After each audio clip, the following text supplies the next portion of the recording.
چھوٹے اقدامات بڑی تبدیلیوں کا سبب بنتے ہیں۔ اگر آپ ہمارے علم کے سفر میں ساتھ چلنا چاہتے ہیں تو ویڈیو کو لائک کر کے ہمارے چینل الہدیٰ اکیڈمی کو سبسکرائب کریں اور کمنٹ میں لکھیں مجھے اللہ سے محبت ہے۔ اس ویڈیو کو لائک کریں، ہمارے چینل کو سبسکرائب کریں اور بیل آئیکن ضرور پریس کریں۔ قد افلح المؤمنون الذين هم في صلاتهم خاشعون والذين هم عن اللغو معرضون والذين هم للزكاة فاعلون والذين هم لفروجهم حافظون إلا على أزواجهم أو ما ملكت أيمانهم فإنهم غير ملومين فمن ابتغى وراء ذلك فأولئك هم العادون والذين هم لأماناتهم وعهدهم راعون والذين هم على صلواتهم يحافظون أولئك هم الوارثون الذين يرثون الفردوس هم فيها خالدون۔ یقیناً فلاح پائی ہے ایمان لانے والوں نے جو اپنی نماز میں خشوع کا طریقہ اختیار کرتے ہیں، لغویات سے دور رہتے ہیں، زکوٰۃ کے طریقے پہ عامل ہوتے ہیں، اپنی شرمگاہوں کی حفاظت کرتے ہیں سوائے اپنی بیویوں کے اور ان عورتوں کے جو ان کی ملک یمین میں ہوں کہ ان پر محفوظ نہ رکھنے میں وہ قابل ملامت نہیں ہے، البتہ جو اس کے علاوہ کچھ اور چاہیں وہی زیادتی کرنے والے ہیں، اپنی امانتوں اور اپنے عہد و پیمان کا پاس رکھتے ہیں اور اپنی نمازوں کی محافظت کرتے ہیں، یہی لوگ وہ وارث ہیں جو میراث میں فردوس پائیں گے اور اس میں ہمیشہ رہیں گے۔ سورۃ المؤمنون کی 11 آیات آپ کے سامنے پڑھی گئی ہیں اور ان کا ترجمہ۔ آج ہم اس سورت کی ابتدائی آیات پر بات کریں گے اور ہمارا آج کا موضوع ہوگا نماز میں خشوع کیسے پیدا کیا جائے۔ عموماً لوگ شکایت کرتے ہیں یا پریشان ہوتے ہیں کہ ہم نماز تو پڑھ لیتے ہیں لیکن ہماری نمازوں میں خشوع نہیں آتا، یا نماز پڑھ کر سکون نہیں ملتا، یا نماز پڑھتے ہوئے دلوں میں بہت وسوسے آتے ہیں۔ تو آئیے دیکھتے ہیں کہ ان آیات کی روح سے ہم اپنی نمازوں کو کیسے بہتر بنا سکتے ہیں اور نماز میں خشوع پیدا کرنے کا طریقہ کیا ہو سکتا ہے۔ الذین هم فی صلاتهم خاشعون، وہ لوگ کامیاب ہیں جو اپنی نمازوں میں خشوع رکھتے ہیں، خشوع اختیار کرتے ہیں۔ خشوع کا لفظ خ شین عین سے ہے جس کا معنی ہے سکون۔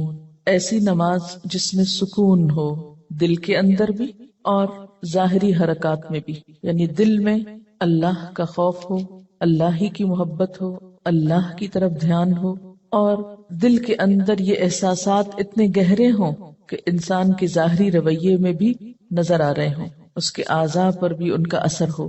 پھر خشوع کا معنی کسی کے آگے جھک جانا، دب جانا، عاجزی اور انکساری کا اظہار کرنا بھی کیا گیا ہے۔ تو گویا خشوع کا لفظ آتے ہی دل میں پہلا خیال کیا آنا چاہیے؟ سکون، ٹھہراؤ، ریلیکس، عاجزی، جھکاؤ۔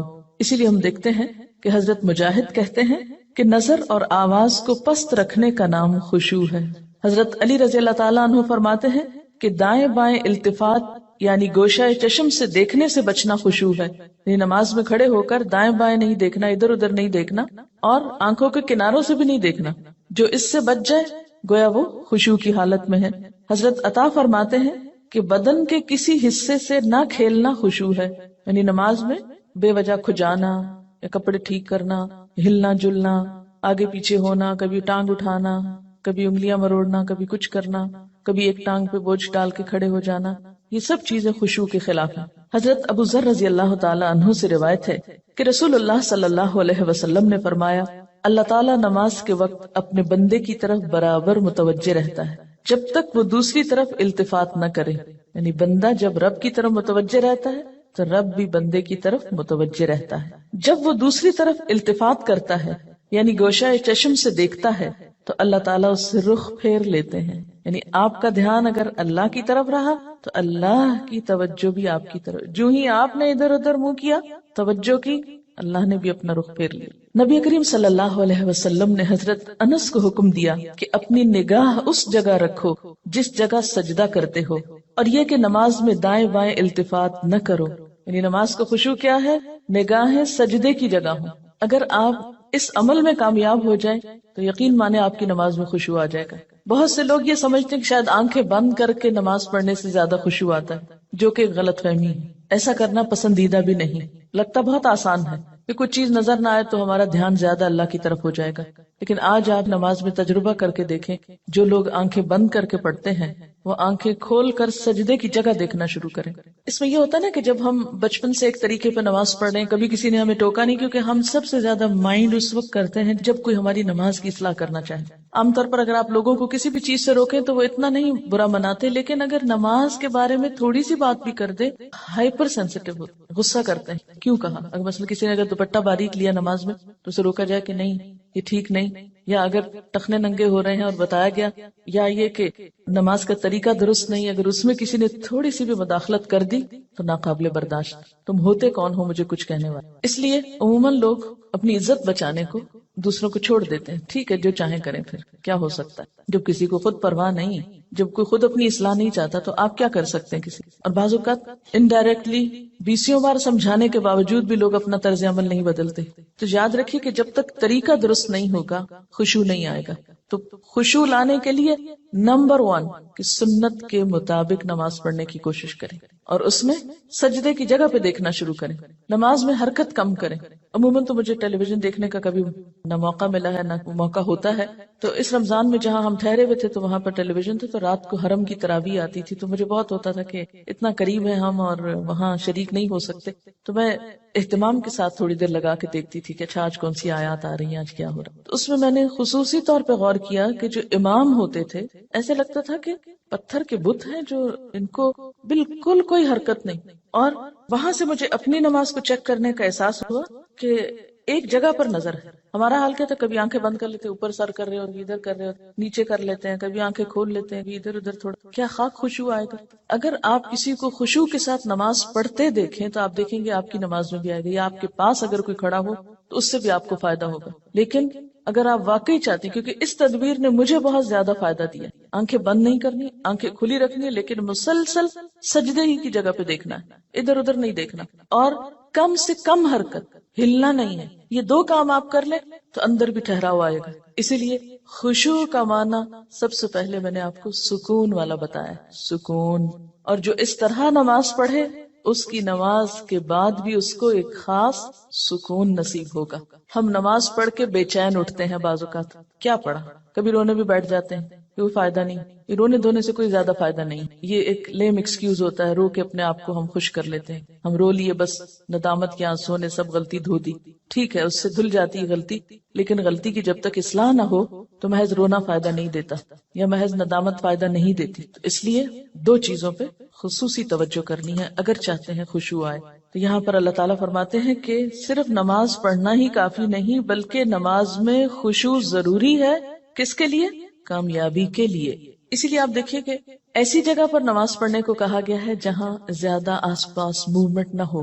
مردوں کے لیے تو بہت ہی اچھا چانس ہوتا ہے کہ مسجد میں چلے جائیں, مسجد میں سبھی نماز پڑھیں, کچھ اور تو وہاں ہو نہیں رہا ہوگا, تو اس میں خشوع پیدا ہونے کا ایک قدرتی ماحول ہوتا ہے. لیکن عورتوں کے لیے کیا پسندیدہ ہے؟ جیسے حدیث میں آتا ہے کہ گھر کے اندر والے حصے میں, یعنی جتنا عام ایکٹیویٹی والے حصے کو چھوڑ کر آپ الگ تھلگ ہو کر نماز پڑھیں اتنا ہی اچھا ہے, کیونکہ اس سے کوئی بیرونی جو انٹرفیرنس ہے یا ڈسٹریکشن کے اسباب ہیں وہ نہیں رہیں گے, تو آپ کے لیے آسانی ہو جائے گی. تو جب ہم سکون کے فارمولے پہ عمل کریں گے تو لازمی طور پر پھر ہم نماز میں کچھ اور چیزوں کا بھی خیال رکھیں گے جو عموماً دیکھا گیا ہے کہ لوگ ان کا خیال نہیں رکھتے. تو کن چیزوں سے پھر بچنا ہے؟ مثلاً نمبر 1 ہلنا نہیں, نمبر 2 مختلف سمتوں میں جھکنا نہیں. کیسے؟ یعنی کہ کبھی دائیں ٹانگ پہ کھڑے ہو جائیں, کبھی بائیں ٹانگ پہ کھڑے ہو جائیں, یہ نہیں کرنا.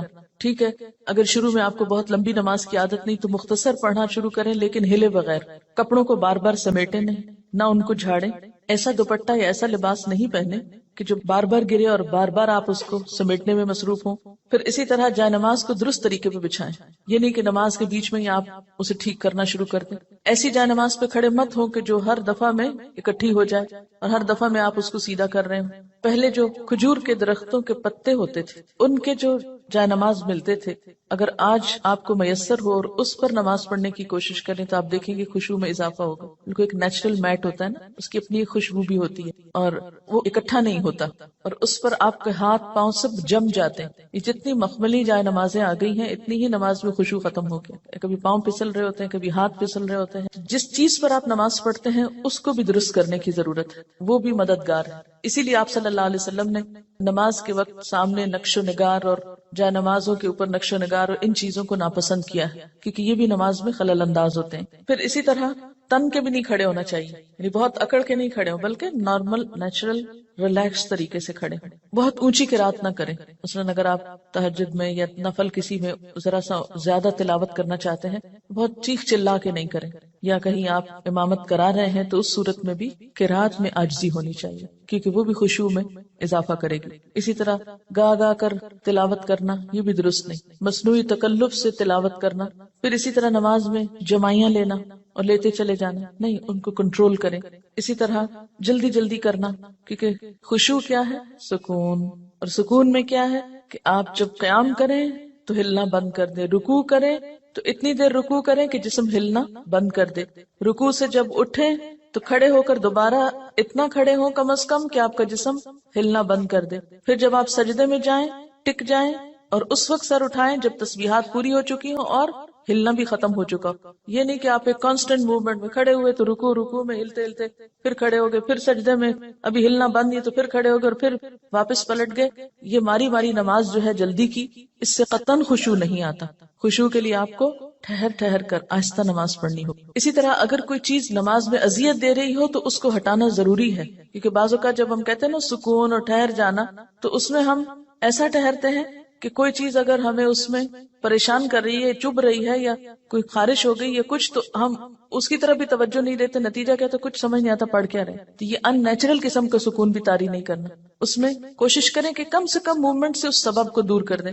مثلا اگر کہیں خارش ہوئی ہے تو ایک ہاتھ سے بس اس جگہ ہلکا سا دبا کے خارش کر دیں. یہ نہیں کہ ہلا ہلا کے خارش شروع کر دیں، یا کہ بالوں کو سمیٹنا شروع کر دیں، یا بالوں سے کھیلنا، یا کپڑوں سے. یا بعض لوگ جیسے مرد حضرات حرم میں نماز پڑھ رہے تھے نا، تو وہ مختلف لوگوں کو دیکھ کے آپ اندازہ کر سکتے ہیں کہ کون کس طرح پڑھ رہا ہے نا، اور اس سے اپنے آپ کو کمپیئر کرتے ہیں کہ جب میں ایسی حرکت کروں تو میں بھی تو یہی لگتی ہوں. بعض لوگ داڑھی سے کھیل رہے ہوتے ہیں، بعض اوقات بال ٹھیک کر رہے ہوتے ہیں، بعض لوگ کپڑے ٹھیک کرتے چلے جاتے ہیں. تو یہ ساری چیزیں جو ہیں ہل جل کی، یہ نماز کی خشوع میں اثر انداز ہوتی ہیں. پھر ایک اور مرحلہ ہے اور وہ ہے اندر کے خیالات اور سوچوں کا. بہت سے لوگ اس پر پریشان ہوتے ہیں. اگر آپ اس طریقے پہ عمل کریں گے، سجدے والی جگہ پہ دیکھنا ذرا شروع کریں، آپ دیکھیں گے خیالات کم ہو جائیں گے. بہرحال ہر شخص کا اپنا اپنا حساب ہو سکتا ہے. مجھے اس سے بہت فائدہ ہوا ہے، کیونکہ اللہ کے رسول صلی اللہ علیہ وسلم کی کوئی بات بھی حکمت سے خالی نہیں. تو خیالات دو طرح کے ہوتے ہیں، ایک ہوتا ہے خیالات کا آنا اور ایک ہوتا ہے خیالات کا لانا.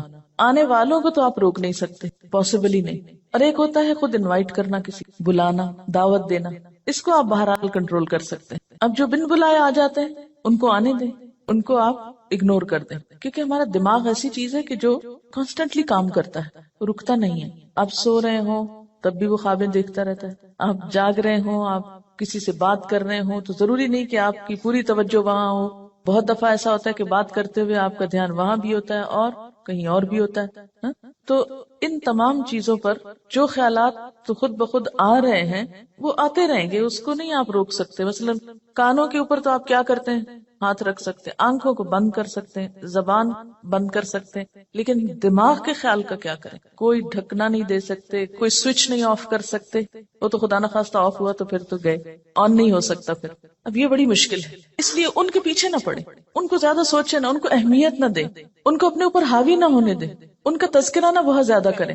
کہ کچھ لوگوں کو میں نے دیکھا وہ ہر ایک کو لے کے بیٹھ جاتے ہیں، میں کیا کروں، میرے تو خیال بہت آتے ہیں نماز میں. کسی کے پاس کوئی جادو کی چھڑی نہیں کہ جو ایک آپ کو لگائے گا اس وقت اور آئندہ آپ کے خیالات نہیں آئیں گے. اس لیے آپ ان کا تذکرہ زیادہ نہ کریں، just take it easy, normal لیں.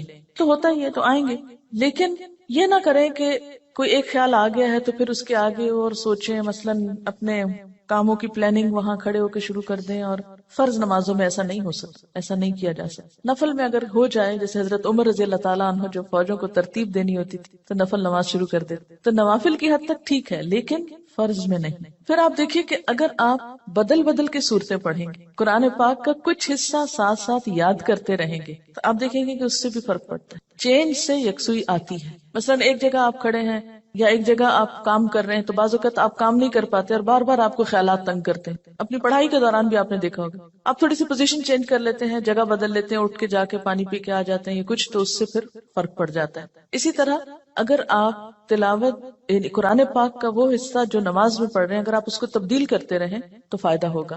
اس کے لیے طریقہ کیا ہو؟ کیونکہ آپ نے دیکھا ہوگا کچھ قرآن پاک آپ نے یاد کیا پھر وہ آپ کو بھولنے لگا. کوئی صورت اگر کچھ دن تک نہیں پڑھی اگلے دن نماز میں پڑھنے کھڑے ہوئے وہ اٹکنا شروع ہو گیا, آپ نے تنگ آ کے چھوڑ دی. ایسی چیزیں بہت نیچرل ہوتی ہیں. اس کا علاج کیا ہے؟ ایک پاکٹ سائز کا چھوٹا سا قرآن پاک کا نسخہ جو ہے وہ نماز کے وقت میں قریب رکھ لیں. میں نے ایک باسکٹ سی بنائی ہوئی, تو آپ کیا کریں, دعاؤں کے کارڈز, تسبیح اور جو قرآن پاک کا نسخہ, اگر آپ چشمہ لگا کے پڑھتے ہیں تو چشمہ, یہ ساری ضروری چیزیں جو ہیں اس کے اندر موجود, وہ آپ اپنے بیڈ روم میں, اپنے وارڈ روم میں کہیں ایک جگہ پر اس کو رکھ لیں. جو ہی نماز پڑھنے لگے جائے نماز بچھائی اور اٹھا کے وہ ٹوکری پاس رکھ لی. اچھا سنت پڑھ لی آپ نے, اب آپ نے ارادہ کیا کہ میں آج فلاں سورت پڑھوں گی اور آپ کو بھولی ہوئی ہے یا آپ سمجھتے ہیں کہ آپ کو یاد دہانی کی ضرورت ہے. کئی جگہ ہوتے ہیں وہ شبے پڑ جاتے ہیں, تو آپ کیا کریں, شروع کرنے سے پہلے 1 سیکنڈ کے لیے ان جگہوں پر دیکھ لیں, اس کو پھر رکھ لیں, پھر آپ نماز پڑھیں. آپ انشاءاللہ وہ سورت بہتر طور پر پڑھ پائیں گے. جب آپ پڑھیں گے تو آپ دیکھیں گے کہ آپ کی واقعی نماز میں خوشی پیدا ہوگی, کیونکہ کچھ عملی تدابیر بھی ہوتی ہیں کہ یکسوئی والی جگہ ہو لیکن ساتھ ایسی چیزیں موجود ہوں. مثلا اگر آپ نوافل پڑھ رہے ہیں اور آپ تھک گئے ہیں بیچ میں, تو بجائے اس کے اپنے اوپر زور زبردستی کر کے پھر کھڑے ہو جائیں, آپ بیچ میں تھوڑا بیٹھ بھی سکتے ہیں, یا یہ کہ سلام پھیر کر آپ دعاؤں کا کارڈ نکالیں, کچھ دعائیں پڑھ لیں, اس میں آپ ریلیکس بھی ہو جائیں گے اور ساتھ یہ ہے کہ دعائیں بھی مانگی جائیں گی اور اگلے 2 نفل جو ہیں وہ زیادہ یکسوئی کے ساتھ پڑھے جائیں گے. تو اس طرح کی کچھ عملی تدابیر جو ہیں وہ آپ کی نماز کو اچھا کر دے گی. اسی طرح اگر ماحول کو تھوڑا اور خوشگوار بنائیں, مثلا یہ کہ جا نماز کے اوپر اگر آپ تھوڑا سا عطر لگا لیں, یا یہ کہ آپ اس جھاڑ پٹک کے رکھیں, کچھ عرصے بعد اس کو دھو لیں, صاف کر لیں, تو یہ جو پاکیزگی اور صفائی کے جو مرحلے ہیں نماز کے ساتھ, لباس کے علاوہ, جسم کے علاوہ جگہ کی صفائی, اس سے بھی نماز میں خشوع آتا ہے. کیونکہ اگر آپ ایسی جگہ پہ نماز پڑھیں جو اسمیلی ہے یا جہاں گھٹن ہے یا جہاں کوئی آکسیجن نہیں ہے, تو اس سے بھی کیا ہوگا کہ آپ کو ایک دم جمائیاں آنے لگیں گی, آپ کو نیند آنے لگے گی, آپ کے اندر ایک بیزاری کی کیفیت ہوگی. تو ہمیشہ جب کوئی مسئلہ پیش آئے تو صرف رونا دھونا نہ کیا کریں. ہم رونا دھونا کر کے واویلا کر کے یہ سمجھتے ہیں کہ مسئلہ حل ہو جائے گا, جو کہ ہو سکتا ہی نہیں. واویلا کرنا کسی مسئلے کا حل نہیں, اس کو تو اپنی زندگی سے نکال دیں, جو میں نے دیکھا کہ خواتین میں زیادہ ہی ہے, اور اس سے ہم مار کھاتے ہیں.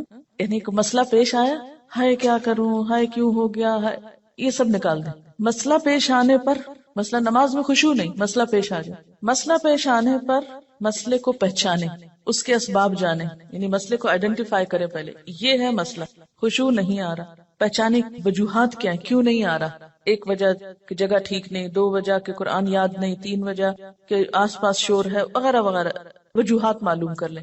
اور ایک ان سب وجوہات سے بڑی وجہ کہ نماز پڑھنے کے ٹھیک طریقہ نہیں آتا, الفاظ کی ادائیگی درست نہیں نماز کی, تو وہ ہر وقت ایک گلٹ ہے اندر, پتہ نہیں ٹھیک پڑھ رہی ہوں کہ نہیں, پتہ نہیں ٹھیک پڑھ رہی ہوں کہ نہیں. یہ جب تک یہ گلٹ رہے گی نماز میں خوشی نہیں آئے گی. اس گلٹ کو دور کریں.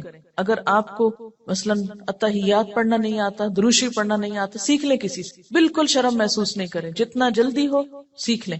کیونکہ اگر درست علم ہوگا تو آپ دیکھیں گے کہ اس سے بھی آپ کو سکون آ جائے گا. سارے مسائل کی وجوہات جانیں اور پھر ایک ایک کر کے وجہ کو دور کرنے کی کوشش کریں. اگر آپ سمجھتے ہیں کہ وجہ دور آپ سے خود نہیں ہو رہی تو کسی سے مشورہ کر لیں. اس مسئلے کا حل کیا ہو سکتا ہے, لیکن مسئلے کو سب سے پہلے آپ خود پہچانیں. کبھی یہ نہ کہا کریں بار بار مجھے نہیں پتا کہ یہ کیوں ہے. نہیں, کیوں نہیں پتا, پتا ہونا چاہیے. اللہ نے آپ کو عقل دی, سمجھ دی, جاننے کی کوشش کریں. اور پھر اس کے بعد یہ ہے کہ اس کا حل کریں, اور اس معاملے میں بے صبری نہ کریں.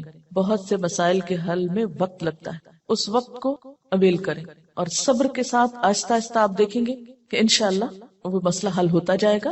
اور سب سے بڑی بات یہ کہ پھر اللہ تعالیٰ سے خوب خوب دعا کریں کہ اللہ تعالیٰ تو میری نماز میں خشوع دے دے, مجھے نماز کا شوق دے دے, مجھے نماز کی محبت دے دے, نماز کو میری آنکھوں کی ٹھنڈک بنا دے. اس طرح کی جو بھی دعائیں آپ کے دل میں آئیں, آپ دیکھیے کہ مانگنے کے لیے آپ کے اندر سے بات اٹھنی چاہیے نا.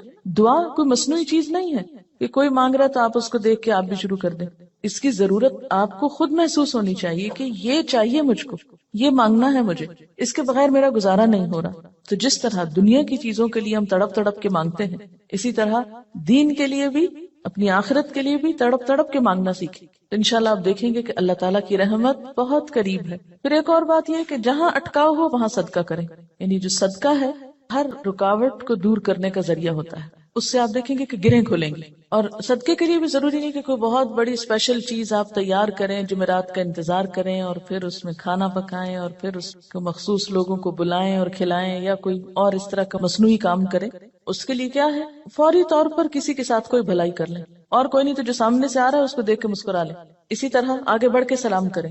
ان چھوٹی چھوٹی چیزوں میں دوسروں کی مدد جو ہے یہ سب صدقے کے کام ہیں. اور ساتھ یہ ہے کہ پھر اللہ کے راستے میں مال خرچ کرنا، اپنی پسندیدہ چیز دوسرے کو دے دینا، اسی طرح کی چھوٹی چھوٹی چیزیں. تو آپ دیکھیں گے کہ وہ اندر کی گرہیں کھلیں گی نا تو باہر کی خود بخود کھلنے لگیں گی اور آپ ریلیکس ہو جائیں گے. اور اس خشوع کے ساتھ نماز جو ہے کامیابی کا ذریعہ ہے. اگرچہ مکمل کامیابی آخرت میں ہوگی، لیکن دنیا میں بھی آپ دیکھیں گے کہ آپ کو ہر مشکل کا حل، جیسے نبی صلی اللہ علیہ وسلم کا طریقہ تھا، کیا تھا کہ جب بھی آپ کو کوئی مشکل معاملہ پیش آتا فوراً نماز پڑھتے. وہ نماز پھر ایک بوجھ نہیں رہے گا. بخاری اور مسلم میں ہے، حضور صلی اللہ علیہ وسلم سے پوچھا گیا کہ سب سے زیادہ محبوب عمل اللہ کے نزدیک کیا ہے؟ آپ نے فرمایا نماز کو وقت پر ادا کرنا. پوچھا گیا پھر؟ فرمایا ماں باپ سے اچھا سلوک کرنا. پوچھا گیا پھر؟ فرمایا اللہ کی راہ میں جہاد کرنا. جہاد کرنا اگرچہ ضروری ہے لیکن وہ بعد میں ہے، پہلے اپنی نمازیں درست کر اور وقت پہ پڑھیں. اور یہ جو وقت پہ پڑھنا ہے نا، اگر اس کی عادت ہو جائے تو آپ دیکھیں گے کہ آپ کے وقت میں برکت ہو جائے گی. ہوتا کیا ہے، نماز کا وقت ہو گیا نا، ہم ٹال رہے ہیں، نہ تو جو کام کر رہے ہیں وہ صحیح ہو رہا ہے ٹالنے کی وجہ سے، اور نہ نماز ہماری ٹھیک ہوگی پھر، کیونکہ جو نماز دیر سے پڑھی جائے گی اس میں خشوع ہو ہی نہیں سکتا. اگر آپ فجر کے آخری ٹائم پہ اٹھیں کیسے خشوع آئے گا؟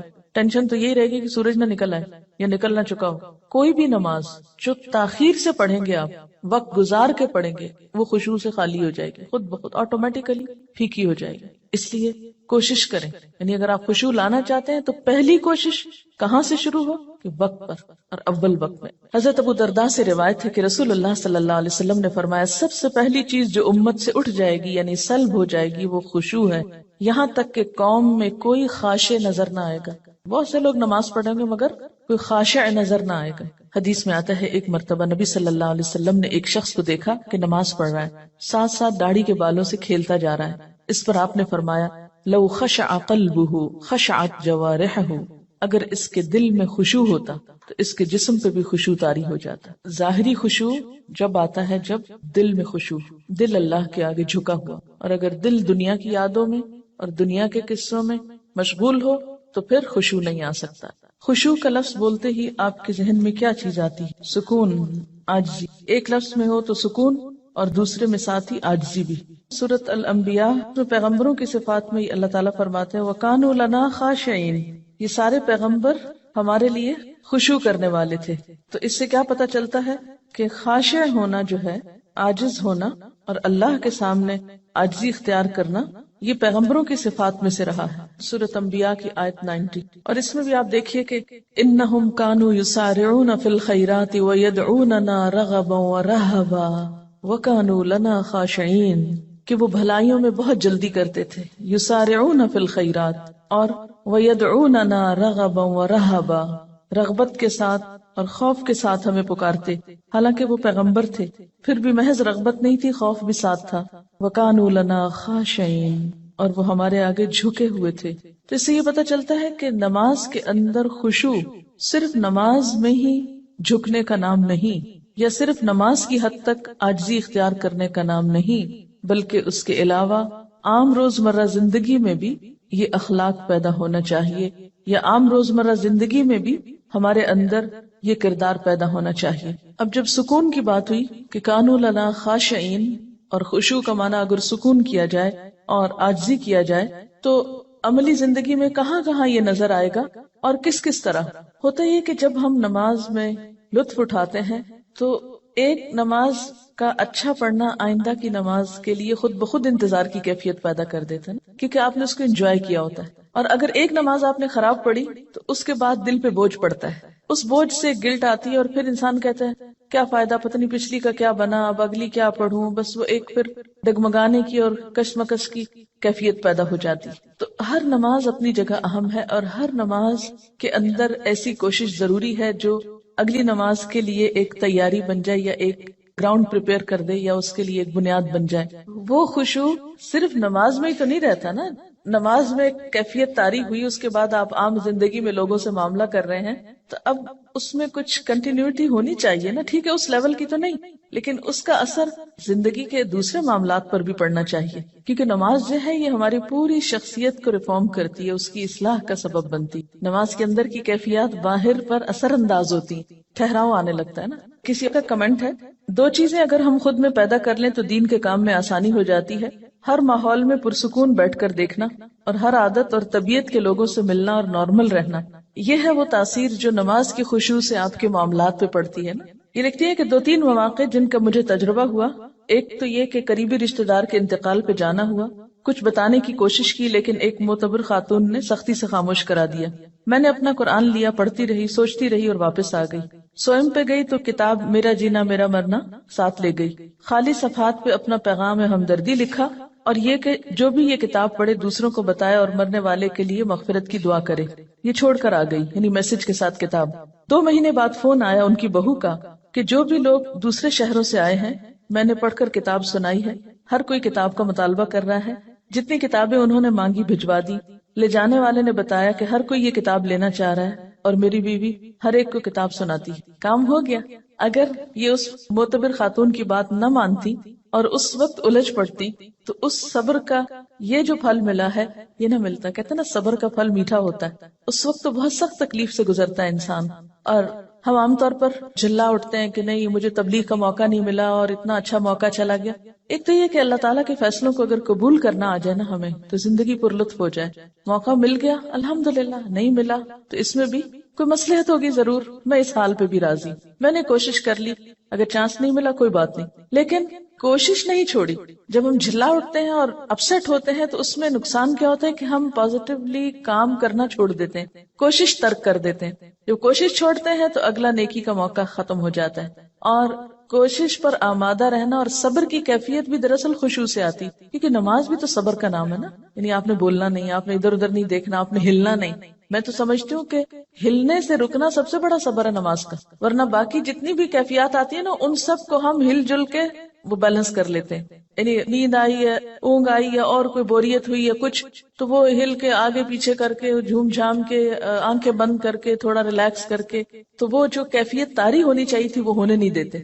ان کا ایک اور تجربہ ہے، لکھتے ہیں کہ اسی تجربے کے بعد یعنی جس تجربے کا انہوں نے پیچھے ذکر کیا ہے، جب 2-3 منٹ ملے کچھ نہ کچھ کارڈ پر لکھ کر رکھ لیتی ہوں، چونکہ یہ پریکٹیکل ٹپس ہے نا تبلیغ کی، اس لیے میں اس کو آپ سے شیئر کرنا چاہتی ہوں، اور جہاں جاؤں لے جاتی ہوں، اس وقت نہ بھی لوگ پڑھیں تو بعد میں ضرور پڑھتے ہیں۔ اب مثلاً نے بنایا کہ وما قدر اللہ حق قدری ہی، اللہ تعالیٰ کا شکوہ، اور اندر لکھا ہوا ہے اللہ تعالیٰ کا بندوں سے شکوہ، اور نہیں انہوں نے قدر کی اللہ کی جیسا کہ حق ہے اس کی قدر کرنے کا، فرمایا میں اور جن و انس عجیب معاملے پہ ہیں، پیدا میں کرتا ہوں عبادت کسی اور کی، رزق میں دیتا ہوں احسان مند کسی اور کے، صحت اور قوت میں دیتا ہوں شکر گزار کسی اور کے۔ اب یہ شرک کی نفی کا ایک پیغام ہے، تو اسی طرح اگر آپ کہیں پر بھی ہیں اور گفتگو شروع ہوتی تو آپ کیا کہہ کے انٹروڈیوس کرائیں گے؟ یہ کارڈ ہے میں نے بنایا، مجھے یہ آج بہت اچھی لگی، آپ بھی پڑھ کے دیکھیں، بہت اچھے انداز میں، ہلکے پھلکے انداز میں۔ لیکن اگر آپ کے اپنے بیگ میں کوئی چیز نہیں دینے کو، محض باتیں ہی ہیں، تو وہ شاید اتنی افیکٹو نہ ہو۔ اور یہ جہاں رہ جائے گا، جہاں کوئی پڑھے گا، کچھ نہ کچھ ضرور سوچے، اور ایک چھوٹا سا ہلکا سا میسج ہے جس میں کچھ خرچ بھی نہیں آتا۔ آنکھیں کھول کے جو نماز پڑھنا ہے، اگر اس پر غور کیا جائے تو نماز اصل میں کیا ہے؟ اللہ تعالیٰ سے ملاقات ہے۔ اگر کسی سے ملاقات کے وقت آپ آنکھیں بند کر لیں تو اسے دیکھ کر کیا محسوس ہوگا؟ یعنی آپ ذرا امیجن کریں نا کہ آپ کسی سے مل رہے ہیں اور کوئی شخص آپ کو دیکھ ہی نہیں رہا، یا سر نیچا اس طرح کیا ہوا ہے کہ کوئی اس کے ساتھ آپ کا کانٹیکٹ فیل ہی نہیں ہو رہا۔ تو اسی طرح اگر ہم اللہ تعالیٰ کے آگے کھڑے اور آنکھیں بند کر کے کھڑے ہیں، اور آپ یقین کیجئے کہ جو ہی آپ آنکھیں بند کرتے ہیں نا تو آپ اپنے خیالوں میں خود بخود کھونے لگتے ہیں، وہ ایک ریلیکسیشن کی کیفیت ہوتی ہے نا فوراً۔ حتیٰ کہ میں نے یہ تک تجربہ کیا ہے کہ اگر میں نے سجدے پر نگاہ اگر کانشیسلی نہیں رکھی، ذرا سی نگاہیں پھیری تو یوں لگا جیسے گئے، یعنی اگر غور سے سجدے کی جگہ کو فالو کیا جائے تو اس کا ایفیکٹ اور ہے، اور اگر ذرا سی بھی نگاہیں جیسے ہوتی ہے نا کہ فوکس نہیں رہتی اور آپ ادھر ادھر ذرا سے ان کو ڈھیلا کر دیتے ہیں تو اس سے بھی ایک دم یوں لگتا ہے شیطان نے اچک کے لے لیا اپنا حصہ، فوراً خیال بھٹکنے لگتا ہے۔ یعنی آنکھیں بند کر کے اگر آپ اپنی پوزیشن پہ بھی غور کریں، ابھی تجربہ کر کے دیکھ لیں تو آپ دیکھیں گے کہ آپ اپنے بارے میں بھی لاسٹ ہو جائیں گے کہ آپ کی پوزیشن کیا ہے۔ تو کسی سے ملاقات کے وقت آنکھیں بند کر لینا یہ ملاقات کے ادب کے خلاف ہے۔ تو اللہ تعالیٰ کے سامنے جب انسان کھڑا ہو تو ایک اچھے حال میں کھڑا ہو. انسان کے اندر جب بے سکونی ہوتی ہے تو انسان پھر سکون لغویات میں تلاش کرتا ہے، پھر وہ لغو کی طرف مائل ہوتا ہے. لیکن جب اپنے ذات کے اندر ٹھہراؤ آ جاتا ہے، سکون آ جاتا ہے، تو پھر کیا ہوتا ہے؟ انسان کو ایسی چیزوں سے دلچسپی نہیں ہوتی، اس کا اس میں پھر دل ہی نہیں لگتا. نماز میں جب آپ سجدے کی جگہ پر دیکھتے ہیں تو اس میں آپ کا جو اپنی پوزیشن ہے وہ بھی بہت بیلنسڈ ہو جاتی ہے. نہ تو آپ بہت زیادہ سر جھکا بیٹھتے ہیں، نہ آپ سر زیادہ اٹھا سکتے ہیں، یعنی بالکل ایک صحیح اینگل پہ آپ جا کے ادب اور احترام کے ساتھ کھڑے ہوتے ہیں. انسان کے اندر اللہ نے یہ رکھا ہے عبادت کا جذبہ اور جھکنے کا، لیکن انسان کی جو انا ہے اور سرکشی ہے وہ اس کو ختم کر کے رکھ دیتی. اصل میں نماز میں ایک طرح سے وہ آپ کی ایکسرسائز ہو رہی ہوتی ہے نا، سکون سے کام کرنے کی بھی، کیونکہ موجودہ دور کی جو زندگی ہے اس میں ہر طرف حرکت ہی حرکت ہے، شور ہی شور ہے، ہنگامہ ہے. آج کے دور کی زندگی ایک فاسٹ لائف ہے نا، ایک ہنگامہ خیز زندگی. اس میں شعوری سکون حاصل کرنے کے یا شعوری سکون کی کیفیت طاری کرنے کے موقع بہت کم آتے ہیں. ایک ہوتا ہے نا کہ نیچرلی آپ کو ایک انوائرنمنٹ مل جائے پیسفل.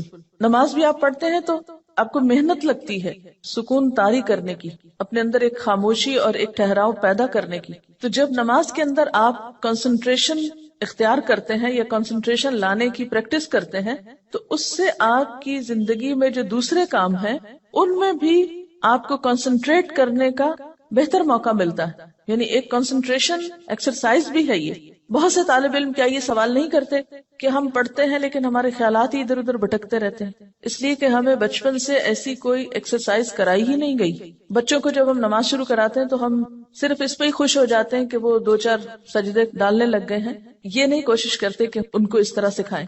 اگر آپ سب اپنے اپنے گھر میں یا آس پاس جو بھی ہو بچوں کو نماز پڑھتا دیکھیں، صرف پیار سے تھوڑی سی بات کریں کہ نماز میں آپ نے صرف اس جگہ دیکھنا ہے. میرے خیال ہے کہ بچوں کے اندر بھی جو ہائپر ایکٹیویٹی ہے، ہر وقت اچھل کود ہنگامہ، اس کو بھی اس طرح کنٹرول کیا جا سکتا ہے کہ اگر دن میں 5 دفعہ وہ ٹک کے ایک جگہ چاہے چند لمحوں کے لیے ہی وہ دیکھیں ایک خاص مرکز پر.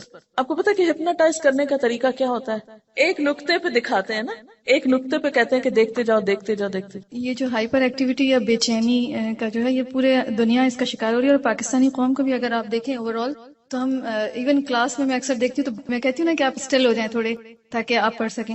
تو جاپان میں بچوں کے اوپر وہ کہتے تھے کہ ان کی جو ینگ جنریشن ہے وہ بہت امپلسو ہے اور ایک دم یعنی فوراً ریئیکشن کرتی ہے، تو وہ یہ سوچ رہے تھے کہ وہ ان کو کس طریقے سے سیلف کنٹرول کرنا سکھائیں. اور اس میں انہوں نے آف کورس کچھ ریسرچز کر کے کہا تھا کہ اگر یہ صبح میں کوئی ردم والی چیز باواز بلند پڑھیں اور نیچر کے زیادہ قریب جائیں.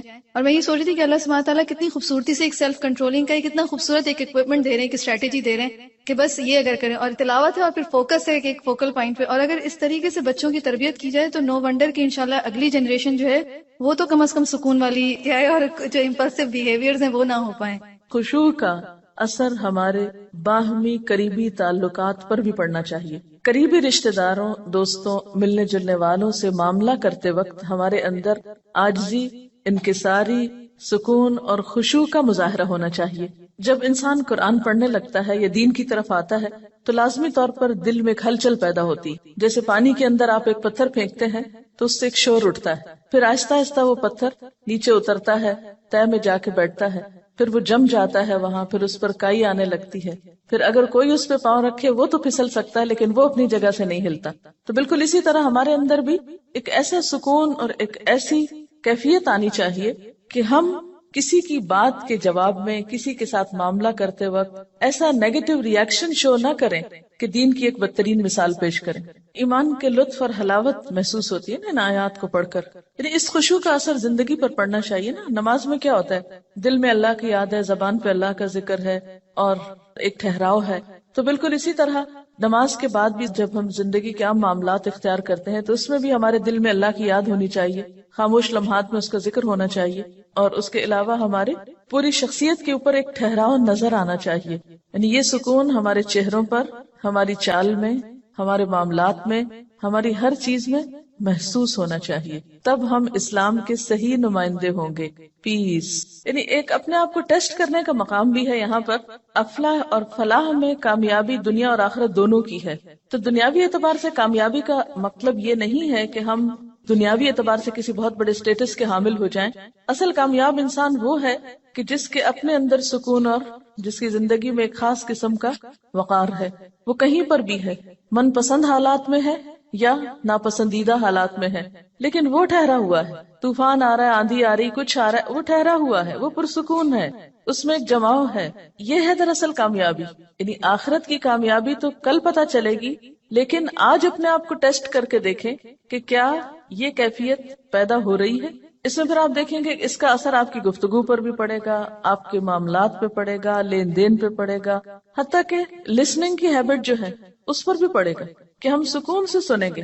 ورنہ کیا ہوتا ہے، آدھی بات سنتے ہیں اور آدھی بات سننے سے پہلے ہی جواب بھی شروع کر دیتے ہیں، اور یہاں سے معاملات میں گڑبڑ اور جھگڑے شروع ہو جاتے ہیں، اور سنانے والے کو چپ کرانا پڑتا ہے کہ ایک دفعہ سنو. تو اس سے پتہ چلتا ہے نا کہ ایک شخصیت میں گہرائی پیدا ہوتی ہے، شیلونس ختم ہوتی ہے. جو گہرا برتن ہوتا ہے تو اس میں اگر پانی ہو تو جتنا بھی آپ اس کو ہلائیں چھلکائیں، جتنے بھی اس کو جھٹکے لگائیں، کیا ہوتا ہے، باہر نہیں آتا، وہ اندر ہی اچھل کے اندر ہی بیٹھ جاتا ہے. لیکن جب شیلو برتن ہوتا ہے، کم گہرا ہوتا ہے، تو تھوڑا سا پانی بھی اس کے اندر نہیں ٹک کے رہتا، فوراً باہر چھینٹے آتے ہیں. خشوع کے ساتھ پھر روب بھی آتا ہے. حضرت عیسیٰ علیہ السلام کے بارے میں آتا ہے نا کہ وجیہن فی الدنیا والآخرہ، تو پھر وہ ایک وجیح شخصیت جو ہے وہ جنم لیتی. اب آپ دیکھیں کہ اتنی ساری صفات ہیں، سب سے پہلے خشوع کا ذکر کیوں آیا؟ کیونکہ اگر یہ پیدا ہو گیا تو باقی چیزیں خود بخود پیدا ہوتی جائیں گی. نماز میں اگر وہ خاشع ہیں تو عملی زندگی میں جتنی بھی ٹیمپٹیشنز ہیں، جتنی بھی ڈسٹریکٹ کرنے والی چیزیں ہیں، ان سے وہ بچنے کی صلاحیت ان کے اندر پیدا ہو گئی. اسی لیے لغو سے بھی اعراض کر رہے ہیں، کیونکہ اگر نماز میں خشوع نہیں تو لغو سے بچا نہیں جا سکتا. پھر جب لغو سے بیزاری ہوتی ہے تو کچھ کرنا تو ہے، اس لیے ہم للزکاۃ فاعلون، تزکیہ کے کاموں کی طرف ان کی سرگرمیاں بڑھ جاتی ہیں، اچھائی اور بھلائی اور خیر کے کاموں میں سرگرم ہو جاتے ہیں.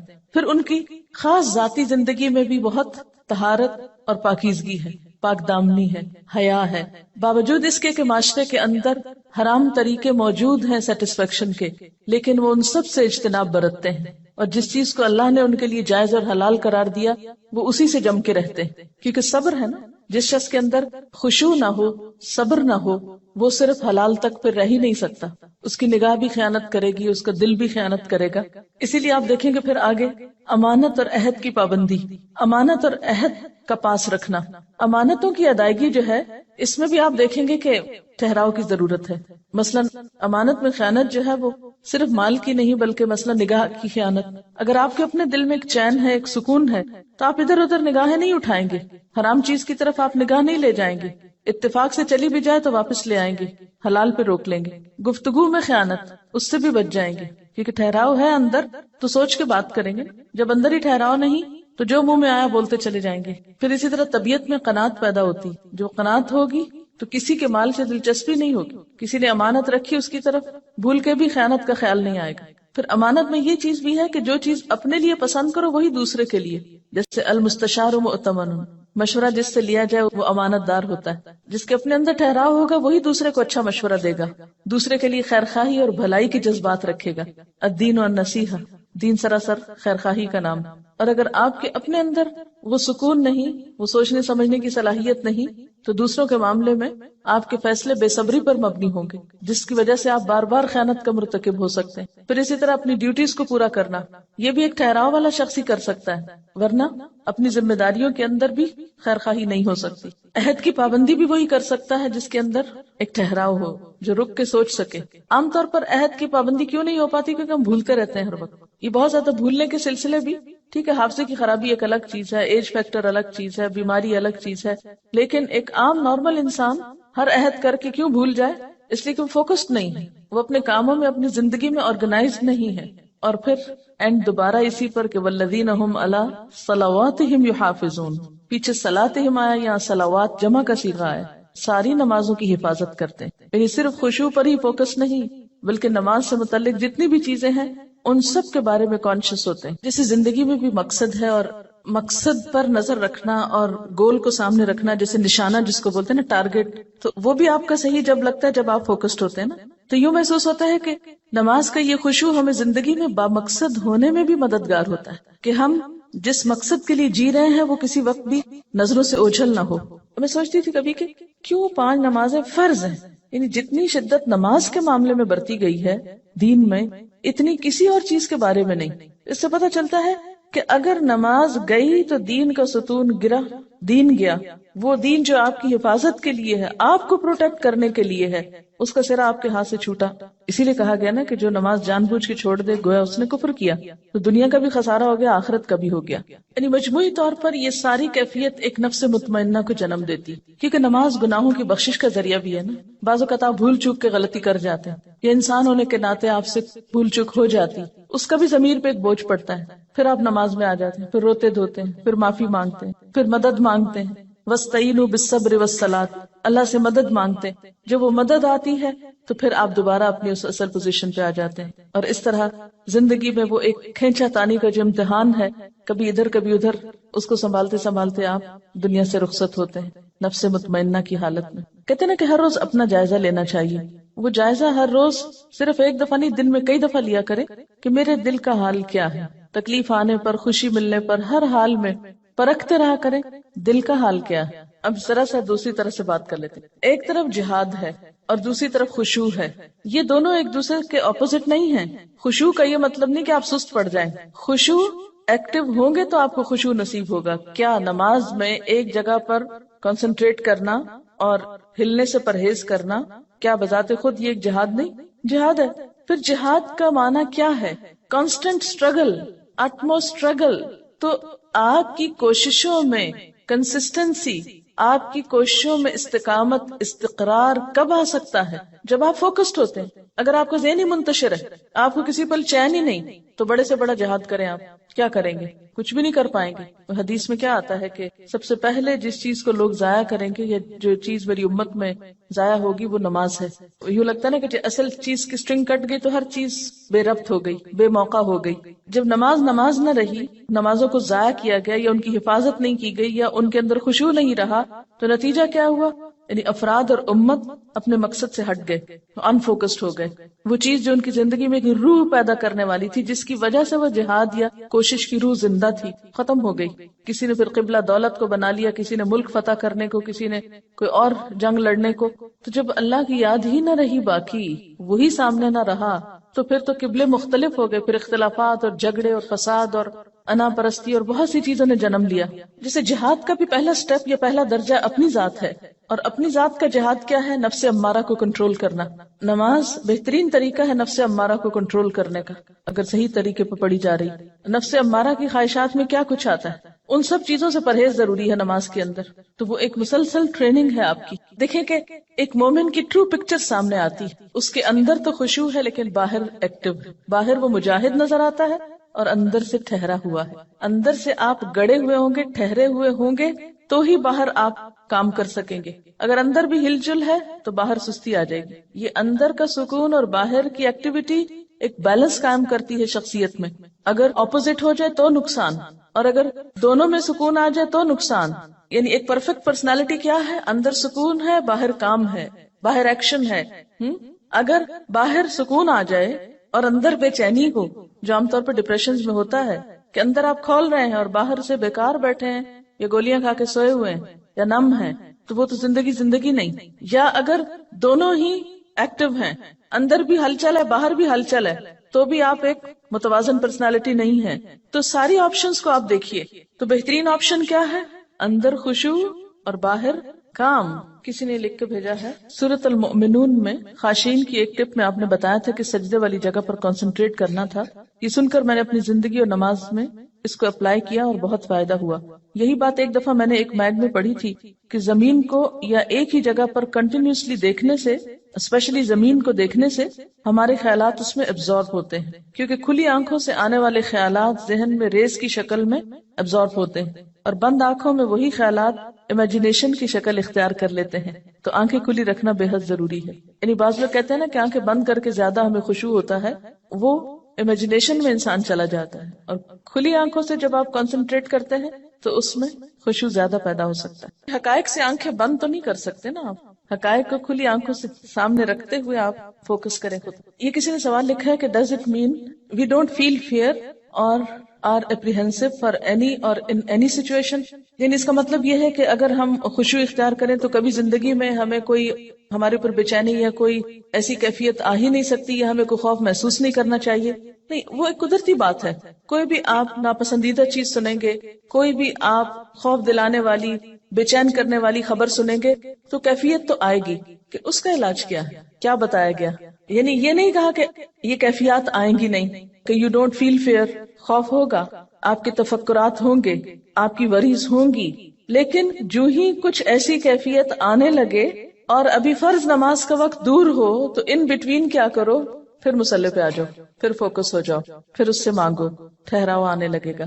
نبی صلی اللہ علیہ وسلم کا طریقہ کیا تھا کہ جب کوئی پریشانی کی بات آتی فوراً نماز کی طرف رجوع کرتے، اور پھر نماز کا اگر انسان حق ادا کرے تو خود بخود وہ چیزیں جو ہیں دوبارہ آپ کو اصل پر لے آئیں گی. اور اس میں ایک چیز یہ بھی ہے نا کہ خوف کی جو کیفیت ہے یا کسی بھی فکر اور پریشانی کی، وہ باہر سے زیادہ آپ کے اپنے اندر جس لیول کا وزن آپ اس کا محسوس کرتے ہیں وہ زیادہ امپورٹنٹ ہے. تو نماز آپ کے اندر ایسی اسٹرینتھ لے آتی ہے کہ وہ چیز ہوتی تو ہے لیکن اس کا پریشر یا اس کا جو وزن ہے آپ اپنے اوپر کم محسوس کرتے ہیں، یا اس سے اچھی طرح آپ ڈیل کر سکتے ہیں، یا اچھی طرح اس کو فیس کر سکتے ہیں، یا اس سے نبٹ سکتے ہیں.